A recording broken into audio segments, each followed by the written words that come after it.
un verset du Srimad Bhagavatam.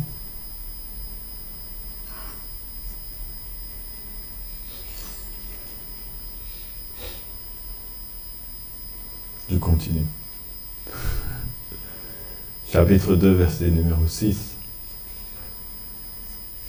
C'est un verset très important du Srimad Bhagavatam. Il y a une longue teneur et portée. Savai Pum Om Namo Bhagavate Vasudevaya. Om Namo Bhagavate Vasudevaya. Om Namo Bhagavate Vasudevaya. Om Namo Bhagavate Vasudevaya. Om Namo Bhagavate Vasudevaya. Om Namo Bhagavate Vasudevaya.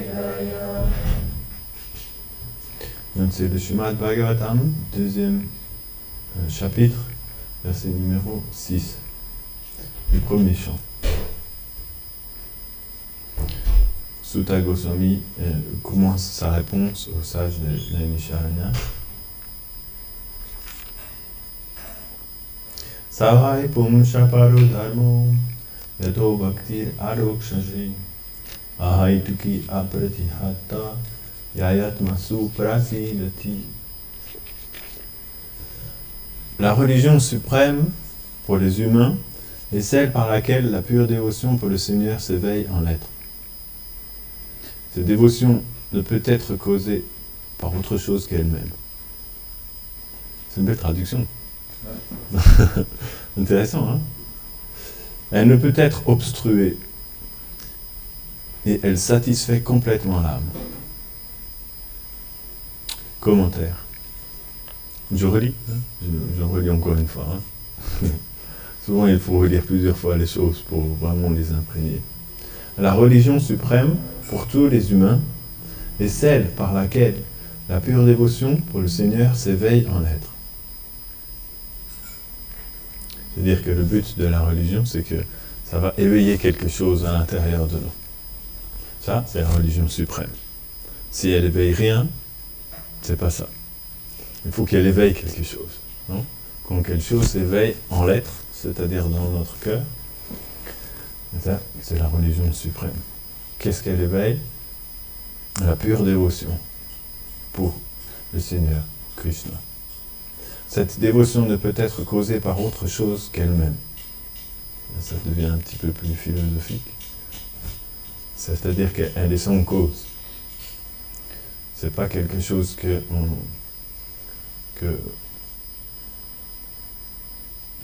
qu'on peut, comment dire, engendrer.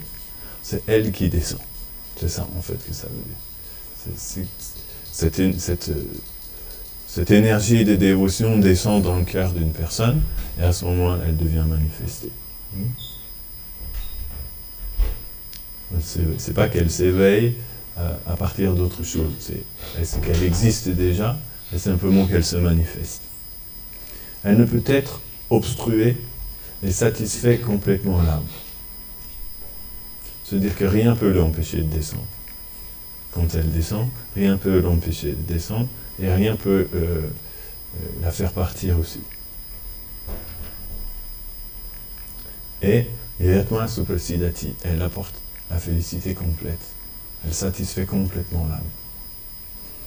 Selon Vishwanath Chakravarti Thakur, ce verset répond à la seconde question des sages, qui était « Quelle est l'essence de toutes les Écritures ?»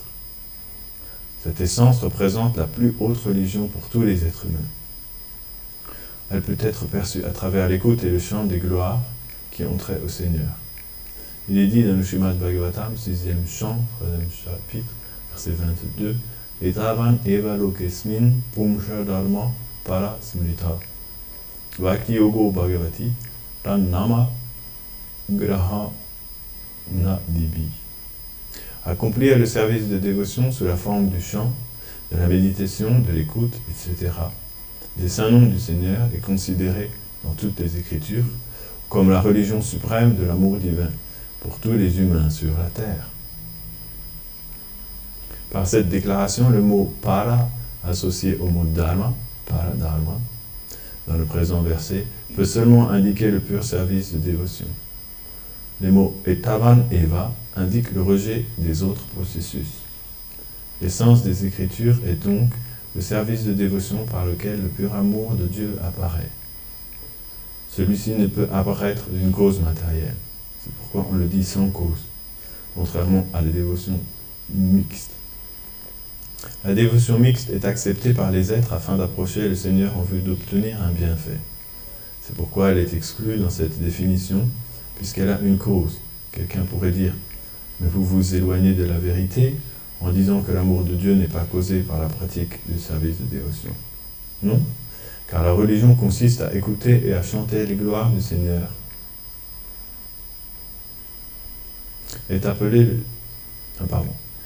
Car la religion qui consiste à écouter et à chanter les gloires du Seigneur est appelée le service de dévotion.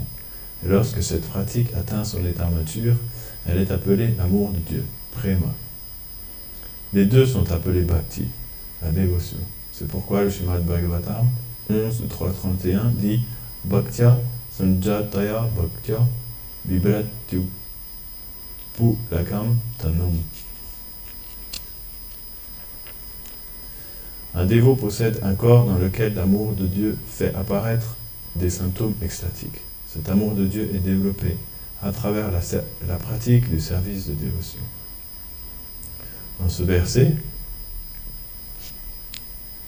ici présent, dont nous parlons maintenant, 1, 2, 6, il est donc établi que le service de dévotion est la suprême occupation, paradharma, et qu'il est la cause de l'apparition de l'amour de Dieu, yato bhaktir adokshaje. Tout comme une mangue, pas mûre, est la cause d'une mangue mûre.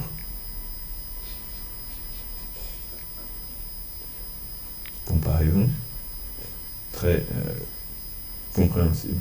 C'est pourquoi on considère que la première est la cause de l'autre. Cet exemple de différence de goût dans une mangue est simplement employé pour nous faire comprendre les différentes intensités de dévotion. Celles-ci peuvent être ressenties chez un dévot à travers la pratique du service de dévotion, à travers l'atteinte du but de cette pratique, l'amour de Dieu, qui ne sont finalement pas des choses différentes.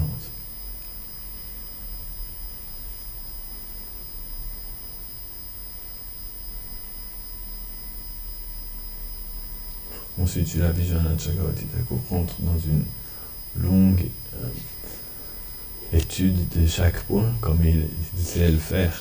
Il va rentrer dans étudier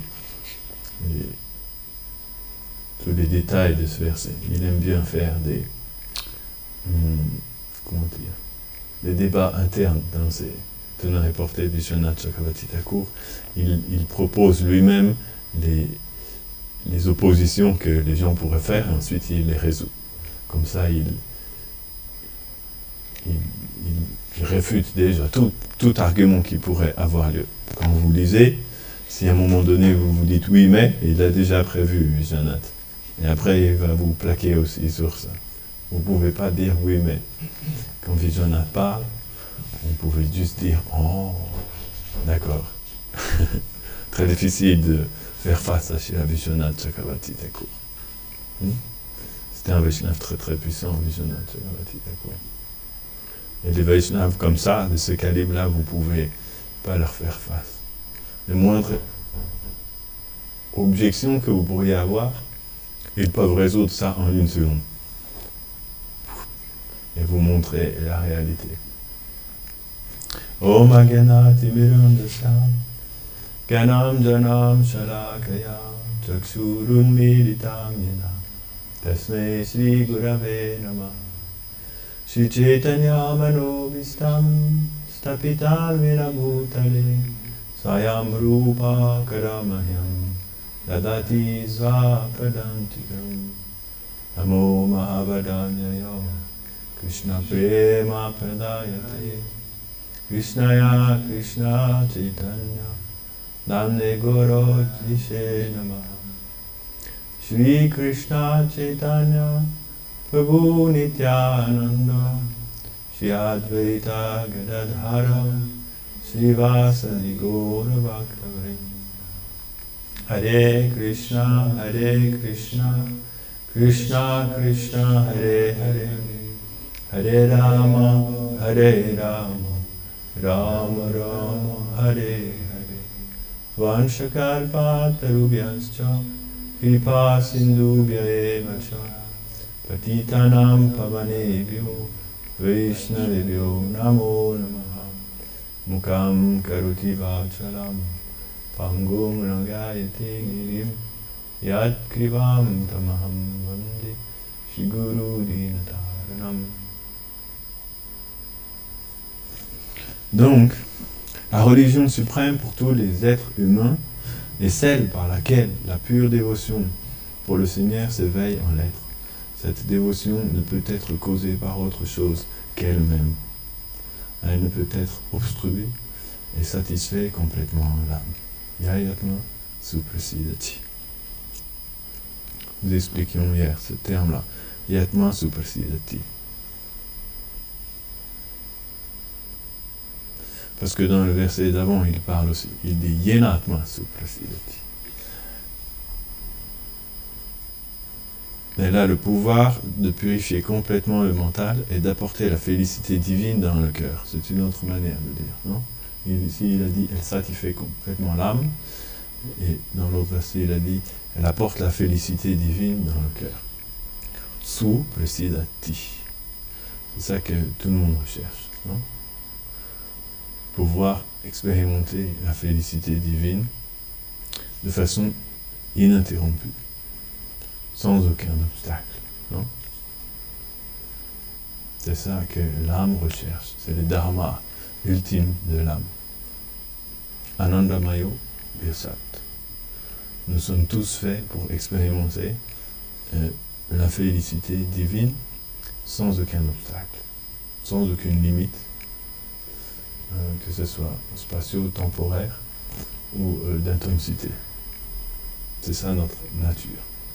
Donc, tant qu'on n'expérimentera pas cette réalité, nous demeurerons insatisfaits. Il y aura comme un manque au fond de notre cœur. Et on devra continuer à chercher. Parce que l'âme est faite pour ça. Anando Maya Vyasat, le Vedanta Sutra établi. C'est la nature de Krishna et c'est la nature de tous les êtres vivants. De rechercher la félicité suprême. Mais la félicité ne veut pas dire... La félicité, c'est pas quelque chose qu'on peut extraire. C'est pas quelque chose qu'on peut extraire en pressant fort. Une certaine source. Comme les gens pensent dans le monde matériel, non? Ils essayent d'extraire la félicité. Mais la félicité ne s'extrait pas.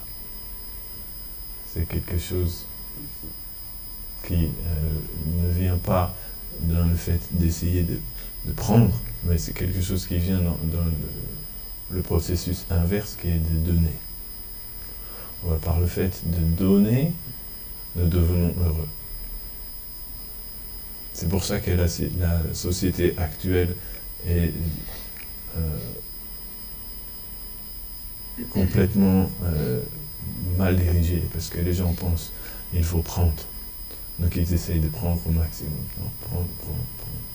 Malheureusement, ils ne connaissent pas les règles de l'univers. Les règles de l'univers est que plus tu prends, plus tu deviens frustré. Ça a l'air.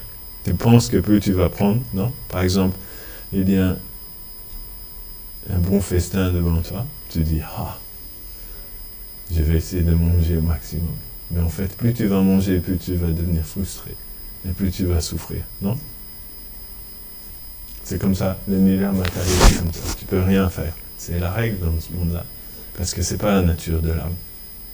La nature de l'âme est qu'elle trouve la félicité en donnant. C'est comme dans une montgolfière, non? Si vous voulez monter, il faut jeter les sacs de sable. Plus vous jetez les sacs de sable, plus vous montez, non? C'est de la même manière, Sridhar Maharaj disait, nous ne sommes pas intéressés par le bonheur qui vient du fait de prendre quelque chose, nous sommes intéressés par le bonheur qui découle naturellement du fait de servir. Il y a un bonheur qui s'éveille dans l'être par le fait de servir. Et ce bonheur-là, il n'a pas de fin.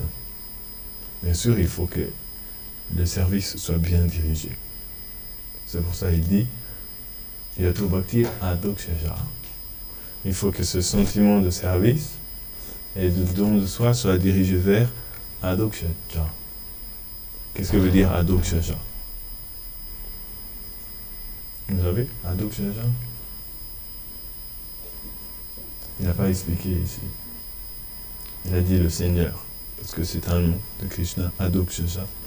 Ça veut dire celui que les sens matériels ne peuvent percevoir. Ce qui est au-delà des sens matériels. C'est un nom indirect pour dire en fait celui qui est perçu par les sens spirituels. Celui que nos sens spirituels peuvent percevoir. En autre mot, ça veut dire en absorbant complètement nos sens dans en Krishna, nous pouvons expérimenter la félicité, comment on dit ça, divine. La félicité divine va s'éveiller dans notre cœur, puisque Krishna est la source même de la félicité. Il faut parvenir à absorber tous nos sens en Krishna. Savai, Mana, Krishna, Padara, Vindayo, comme il s'appelle, Ambarish, le roi Ambarish. Constamment, son mental était absorbé à penser au pied par les lotus de Krishna. Krishna dit dans la Bhagavad Gita, Man Mana Bhava Mad Bhakto. Krishna, il n'a pas dit qu'il voulait qu'on lui donne notre argent, ni notre... je ne sais pas quoi. Il a dit qu'il voulait qu'on lui donne toutes nos pensées. C'est ça qu'il veut. Il veut qu'on lui donne toutes nos pensées qu'on peut avoir, il veut qu'on lui donne ça. Man Mana. C'est-à-dire, tu dois penser à moi tout le temps, constamment. Il ne dit pas ça parce qu'il a tellement un gros ego qu'il veut que simplement tout le monde pense à lui tout le temps. Non, parce qu'il connaît le principe. Il sait que c'est comme ça que les âmes peuvent trouver la félicité. Lui-même pratique aussi ce principe-là. Non? Le principe de la bhakti, Krishna lui aussi est absorbé constamment. Krishna ne pense jamais à lui. Il pense toujours aux autres. C'est le même principe. Si on rentre dans cette dynamique, en fait, la relation qui s'établit entre nous et Krishna devient très belle. C'est-à-dire qu'elle est complètement désintéressée. Il dit, la dévotion pure pour le Seigneur s'éveille dans le cœur des êtres vivants. Et lorsque cette dévotion pure s'éveille, le cœur de l'être devient limpide, comme un lac de montagne. Vous avez déjà vu un lac en montagne avec l'eau complètement transparente? Vous avez déjà vu ça? Il y en a au Québec, il y a beaucoup de lacs, non, au Québec. Vous avez déjà vu? Tu as déjà vu un lac avec l'eau complètement transparente? Là, tu vois comme à travers l'air, presque. Moi, je me rappelle quand j'étais petit, des fois je me baignais dans les lacs de montagne, je pouvais ouvrir mes yeux et je voyais tout sous l'eau. On voyait même presque pas que j'étais sous l'eau. Je voyais presque comme si j'étais dans l'air. Limpide comme ça. Le cœur devient limpide. Complètement limpide. On appelle Cheto Dharpana. C'est le miroir du cœur. Quand le miroir du cœur devient limpide, comme ça, on peut voir beaucoup de choses très belles. Et aussi, quelque chose de particulier, c'est que Krishna peut se voir dans le miroir du cœur de son dévot aussi. Et parce que la beauté de Krishna est infinie, à ce moment-là, il voit sa propre beauté qui se reflète dans le cœur de son dévot. On appelle... comment on appelle ça? Sat Prema Dharpana. Il y a un miroir dans notre cœur. Et lorsque l'amour pur apparaît dans notre cœur, ce miroir peut refléter parfaitement la beauté de Krishna. Et Krishna peut percevoir en fait son propre amour reflété à travers nous. Et c'est une très belle expérience. À ce moment-là, Krishna devient très attiré par l'être vivant. Parce que notre beauté se développe au contact de la beauté absolue. Plus nous sommes en contact de la beauté absolue, plus notre beauté s'éveille.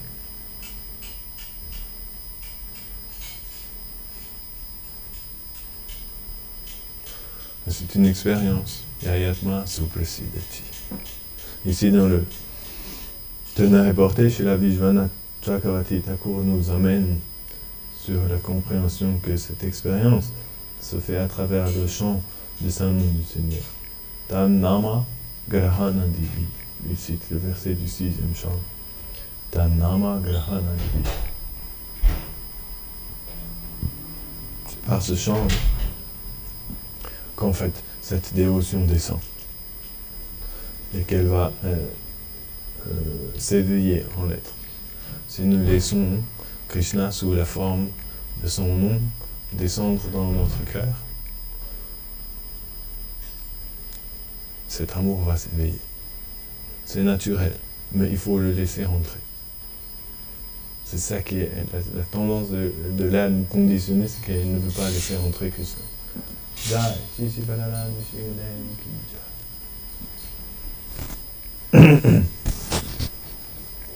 Elle essaye toujours d'empêcher Krishna de rentrer, non? Le mental. Donc même si nous chantons, le mental, il se bat, faire tout en sorte que Krishna ne rentre pas. Surtout, penser à autre chose. La première chose.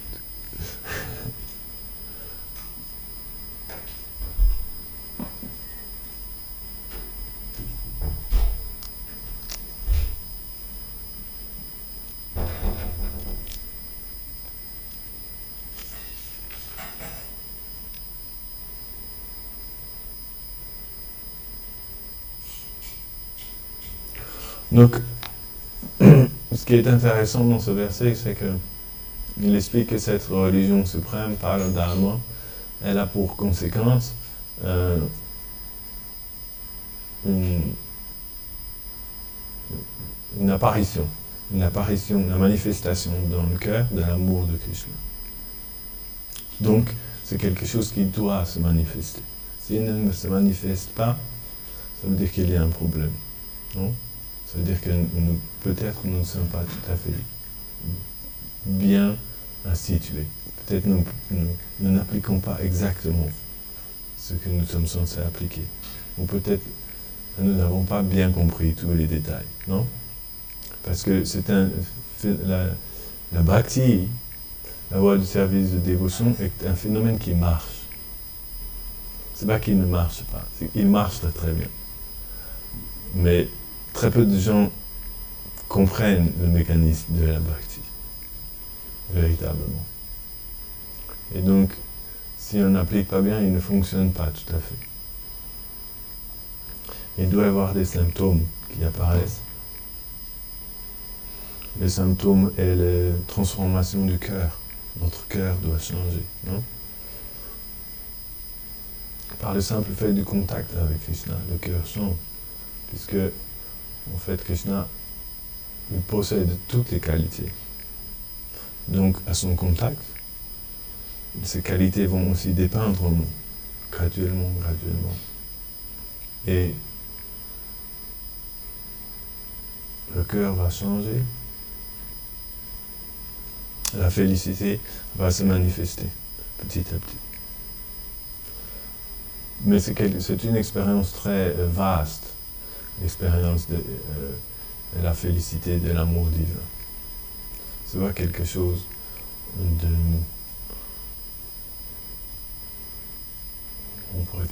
de partiel. C'est une expérience très bouleversante, beaucoup plus intense que ce que nous aurions pensé. C'est pour ça, Sri Chaitanya Mahaprabhu disait Nayanam Galadashu Dharaya. Quand donc des torrents de larmes se déverseront-ils de mes yeux, comme la pluie des nuages. Non? Nous sommes censés parvenir à cette expérience. Si nous sommes là aujourd'hui, c'est parce que nous sommes... comment on peut dire? Je ne veux pas le dire comme ça, je veux dire...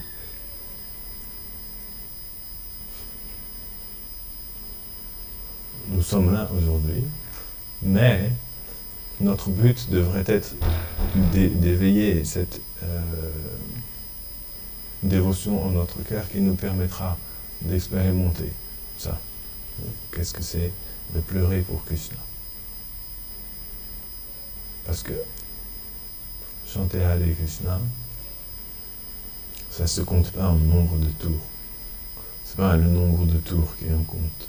Chanter Hare Krishna. Ça se compte en litres. Ça se compte en litres de larmes qui coulent. Ça, c'est vraiment l'unité dans laquelle on calcule la valeur du chant. Pas en nombre de tours. Nombre de tours, tout le monde peut faire. Même si c'est une bonne chose, c'est une très très bonne chose. Mais je connais des gens qui chantent beaucoup de tours et ils ont un cœur dur. Malheureusement, je connais des gens comme ça. Ça veut dire que c'est pas encore tout à fait ça, non? Le chant du nom de Krishna dépend de la sincérité avec laquelle nous chantons. Et dépend de l'expérience et les sentiments que nous avons lorsque nous chantons. Qu'est-ce qui se passe dans notre cœur au moment où on chante? C'est ça qui fait toute la différence, non? Parce que chanter, tout le monde peut faire. Chanter, c'est juste bouger la bouche et mettre des syllabes, non? Faire des sons, tout le monde peut faire. Hare Krishna. Vous pouvez demander, tout le monde dans la rue peut prononcer, non? Hare Krishna. Dites Hare Krishna. Il y en a, ils peuvent même pas, malheureusement. Mais s'ils s'efforcent un petit peu, ils arriveront quand même. Hare Krishna. Mais le symptôme est que chanter le nom de Krishna veut dire chanter son nom avec un certain sentiment. C'est la Prabhupada d'expliquer ça. Il a dit, lorsqu'on chante, on ne doit pas chanter de façon juste mécanique, réciter un mantra. Ça, sinon c'est juste un exercice de concentration. Il faut que j'arrive à bien concentrer mon mental. Mais la dévotion dont il parle ici, d'un verset qui nous permet d'expérimenter la félicité divine dans notre cœur, est différente. Elle vient, en fait, de cette... c'est quelque chose qui descend. Ce sentiment le sentiment nécessaire pour pouvoir chanter Hare Krishna. C'est pas quelque chose qu'on va pouvoir non plus éveiller nous-mêmes. C'est quelque chose qui doit descendre en nous. Ça, c'est le bhakti. Lorsque la bhakti descend dans notre cœur, là, notre chant va prendre une autre dimension. Cet état d'esprit, comment il va faire pour descendre dans notre cœur? En fait, c'est au contact des êtres dans le cœur de qui ce sentiment est déjà présent. À leur contact, nous allons pouvoir percevoir quelle est la nature de ce sentiment. Et en étant avec eux, posant des questions, les écoutant, les servant petit à petit, ce sentiment va être aussi transféré dans notre cœur. C'est quelque chose qui vient. On ne peut pas causer. On peut juste mendier. Non. On peut rien faire d'autre que mendier. Quand quelque chose dépend que de lui-même, vous ne pouvez rien faire d'autre que essayer d'humblement demander sa grâce. Et Krishna est comme ça. La dévotion pour Krishna, l'amour de Krishna est comme ça. C'est pas quelque chose qu'on peut produire, c'est quelque chose qu'on doit espérer. On ne doit jamais cesser d'espérer, parce que nous sommes faits pour ça. Mais, pour qu'elle descende dans notre cœur, il faut qu'il y ait un désir profond, d'abord, de recevoir, qui s'établisse dans notre cœur. Parce que c'est quelque chose de très précieux, très délicat, la dévotion pour Krishna. Elle ne descend pas dans un récipient qui n'est pas préparé. Sinon, ça va pas fonctionner non plus. Non? Il faut que le cœur soit ait éveillé un désir profond, en fait, de pouvoir recevoir la grâce de Krishna, et de pouvoir voir cette véritable état d'esprit apparaître dans le cœur. Vous comprenez?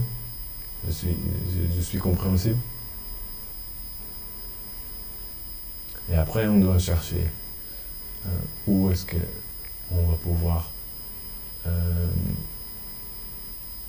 au contact de qui nous allons pouvoir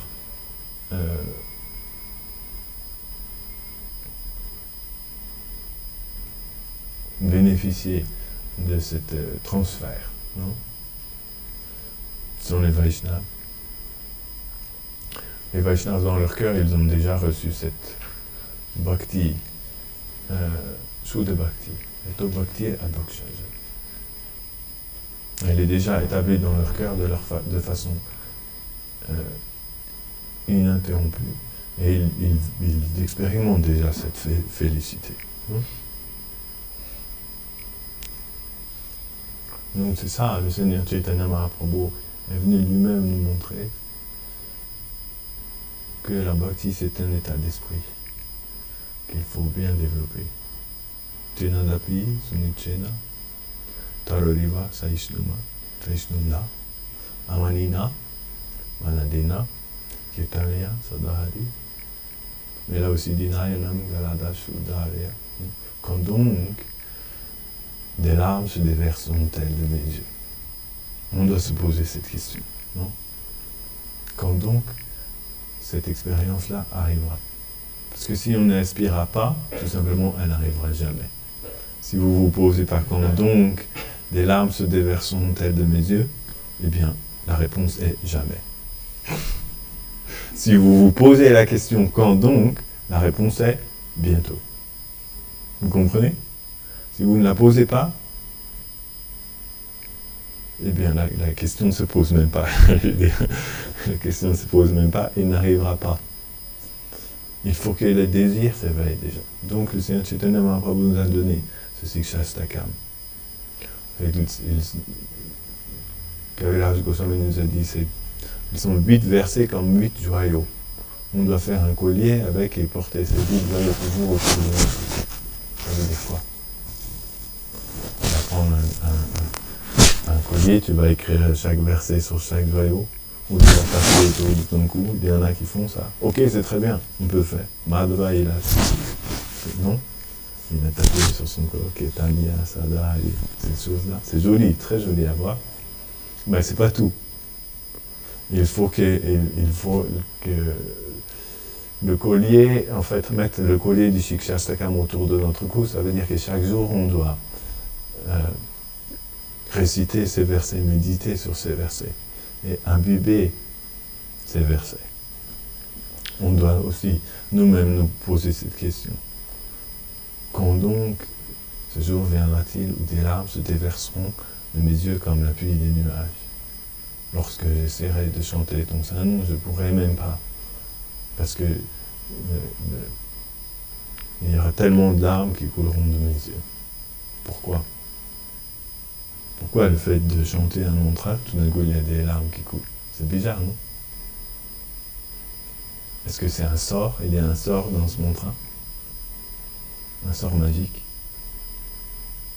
Quand tu dis ça, tout d'un coup, ça fait pleurer. C'est comme du poivre. Tu manges du poivre, tu pleures. Est-ce que c'est comme ça? Non, c'est parce qu'en fait, ça veut dire que cette expérience ne se manifeste que quand Krishna apparaît dans le cœur. Quand Krishna apparaît dans le cœur, l'être pleure. Parce que c'est une expérience qui est, on va dire, inondante, qui submerge l'âme. Parce que Krishna est infini. Sans expérimenter quelque chose d'infini, les sentiments de la bhakti ne s'éveilleront pas. Parce que la bhakti n'existe qu'au niveau de l'infini. Il ne peut pas y avoir de bhakti partiel. C'est pas vraiment de la bhakti. Comme il explique ici, Mishra Bhakti. Non? Ça existe, ça ressemble, mais c'est pas vraiment de la bhakti. La bhakti est quelque chose d'illimité. Lorsque vous expérimentez, vous ne contrôlez pas. Le bhakti, c'est pas quelque chose que vous pouvez contrôler. On peut juste être transporté par la bhakti, ou inondé par la bhakti, ou dévasté par la bhakti, ou bouleversé par la bhakti, non? Ou subjugué par la bhakti, transporté par la bhakti. Comprenez? Ça, ce sont des choses possibles. Lorsque Krishna apparaît dans le cœur, lorsque les associés de Krishna apparaissent dans notre cœur, lorsque ce qui est dans leur cœur se manifeste dans notre cœur, alors nous devenons transportés par ce sentiment qu'on appelle bhakti. C'est ça la religion suprême de l'âme, yato bhakti adokshaj. Lorsque nous pouvons expérimenter ce sentiment qui existe dans le cœur de Radha, de Krishna, Nanda et Yashoda, s'ils sont beaux, c'est parce que ce sentiment habite dans leur cœur. La beauté de leur corps n'est que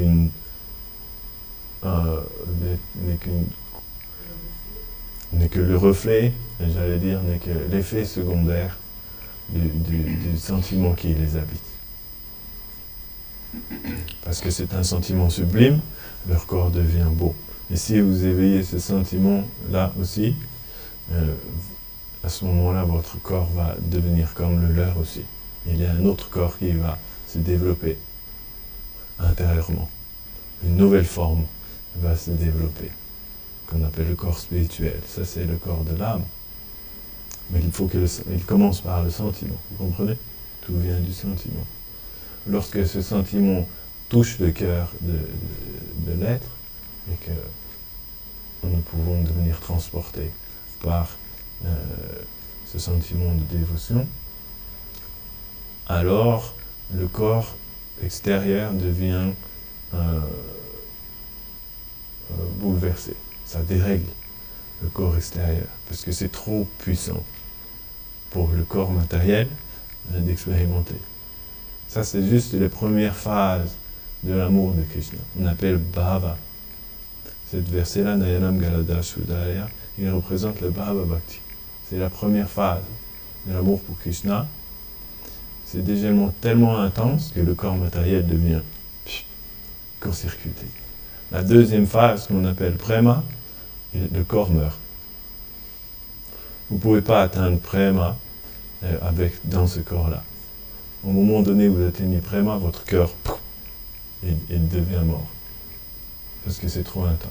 Le corps matériel ne peut pas supporter une telle beauté, en fait. Il n'a pas la capacité de supporter tant d'amour, tant de beauté. À ce moment-là, le Vaishnav quitte son corps. Et il revêt une autre forme qui va lui permettre d'expérimenter. Non? De la même manière, quand vous allez sur les planètes inférieures, il faut une autre forme pour pouvoir expérimenter un degré de souffrance plus intense. De la même manière, la félicité aussi n'est pas expérimentable pleinement dans le corps matériel. Donc, même si ça nous paraît lointain, ok, une chose est lointaine, mais l'aspiration à quelque chose n'est pas quelque chose de lointain, non?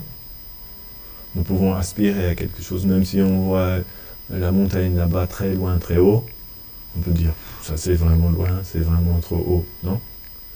Mais on a le droit de se dire, j'aimerais vraiment bien monter en haut de cette montagne. Ça, nous pouvons faire dès maintenant, aussi loin que nous sommes, nous pouvons éveiller ce désir-là. Et si ce désir-là n'apparaît pas dans notre cœur, il y a très peu de chances qu'un jour on se retrouve en haut du Mont Blanc, non?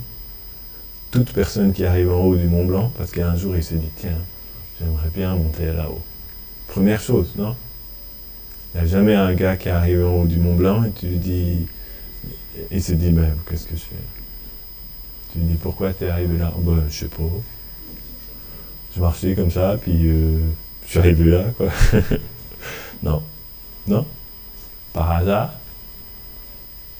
Je regardais mes pieds, puis je marchais tout droit. Je suis arrivé là. C'est pas facile de monter jusqu'en haut du Mont Blanc, non? Mais c'est possible. Il faut le vouloir. De façon naturelle, ceux qui désirent, ils y arrivent à monter en haut du Mont Blanc. C'est pas si dur que ça, finalement. Parce que la capacité est déjà là. Non. D'être vivant. Tu as envie de monter en haut du Mont Blanc? On se fait une excursion? C'est une expérience. Ça doit être une expérience quand même. Après, on pourra faire l'Everest. Donc c'est ça. D'abord, le désir doit apparaître dans notre cœur. Donc Kaviraj Goswami nous a dit, s'il vous plaît, récitez ces versets chaque jour. Il a dit, celui qui récite ces versets chaque jour, à chaque jour, l'amour pour Krishna va grandir dans son cœur. Ça, c'est une bénédiction de Kaviraj Goswami, il est garanti. Si vous voulez que l'amour de Krishna grandisse, au moins, on n'a pas dit de combien, mais il a dit au moins chaque jour il va grandir. Ça veut dire, au moins pour celui-là, il ne va pas diminuer. Au moins il va grandir un petit peu chaque jour, peut-être d'un millimètre, c'est déjà ça, non? Il a dit, si vous récitez ces versets chaque jour, l'amour pour Krishna va grandir chaque jour dans votre cœur.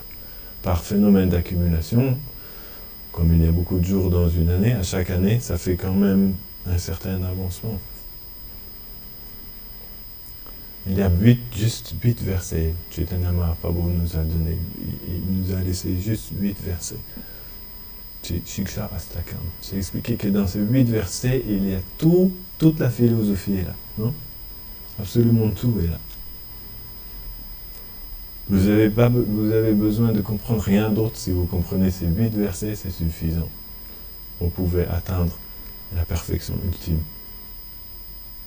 Après, il faut les comprendre. Pour les comprendre, vous allez avoir besoin aussi beaucoup d'autres choses, non?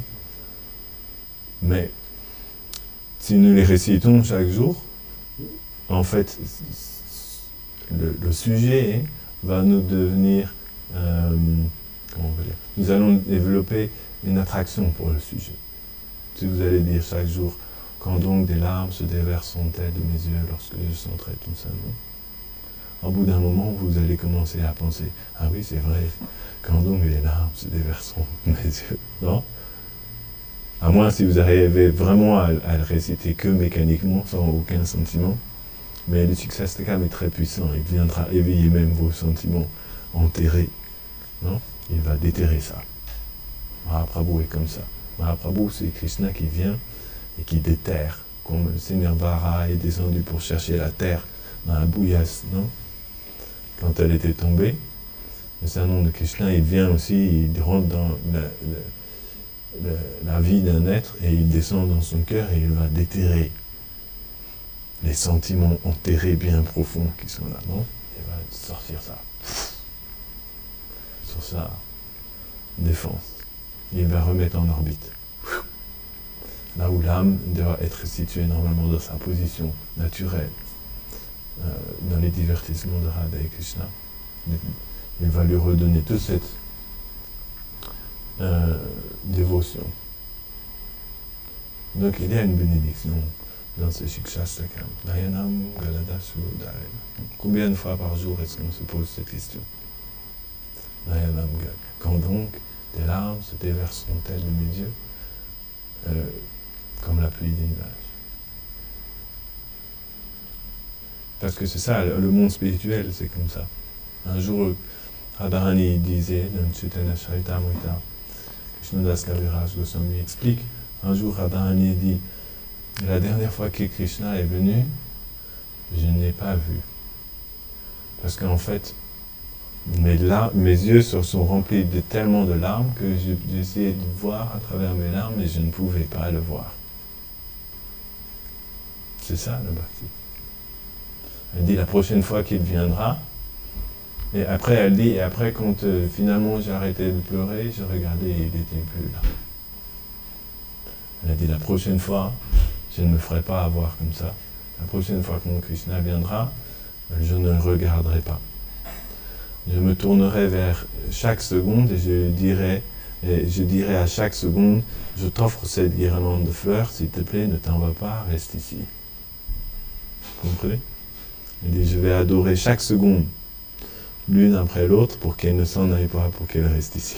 Comme ça, elle sait, si elle arrive à arrêter le temps, Krishna ne peut pas partir.